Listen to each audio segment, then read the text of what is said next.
Hello, నమస్తే, జై శ్రీరామ్. చాలా మందికి ఈ కథ తెలియకపోవచ్చు. తెలియని వాళ్ళు ఇప్పుడు తెలుసుకోండి. కంపెట్ ఎల్లమ్మ తల్లి బావిలోకి ఎలా వచ్చారు? అసలు రేణుక ఎల్లమ్మ అని ఎందుకంటారు? ఇప్పుడు తెలుసుకుందాం. ఋషుల్లో ఒకరైన మా దగ్ని మహర్షి రేణుకాదేవి ప్రతిరోజు లాగానే శివ అభిషేకానికి రేణుకాదేవి నీళ్లు తీసుకోవడానికి అడవికి వెళ్ళింది.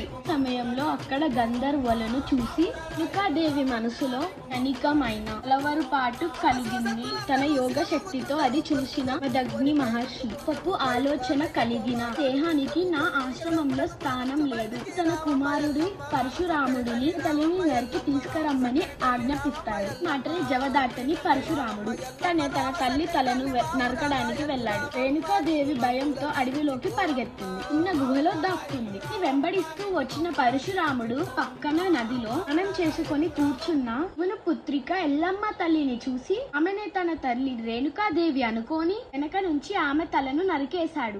విని రేణుకాదేవి గుహలోంచి బయటికొచ్చింది. పరశురాముడు తన తల్లిని చూసి వెంటనే ఆమె తలను నరికేశాడు. ఇప్పుడు తన తప్పు తెలుసుకున్న పరశురాముడు పశ్చాత్తాపంతో తన తండ్రి దగ్గరికి వెళ్లి, నేను ఈ మాట నెరవేర్చాను, వాళ్ళిద్దరిని బ్రతికించాలని వరం అడిగాడు. జమదగ్ని మహర్షి అంగీకరించి షరతు పెట్టాడు. ఆలోచనతో ఉచితమైన ఈ దేహం తామర దుడద బాధతో నరకాన్ని అనుభవించాలని శపించాడు. రేణుకాదేవికి తర్వాత తల్లిని బ్రతికించాలనే కంగారులో పరశురాముడు ఎల్లమ్మ తల్లి తలను రేణుకాదేవి దేహానికి చెయ్యగా తలలు మారిపోతాయి. రేణుకాదేవి దేహం పైన ఉన్న ఎల్లమ్మ తల్లికి తాకింది. భయంకరమైన మంటలు తామర దురదల బాధను భరించలేక ఎల్లమ్మ తల్లి అడవిలోకి పరిగెత్తింది.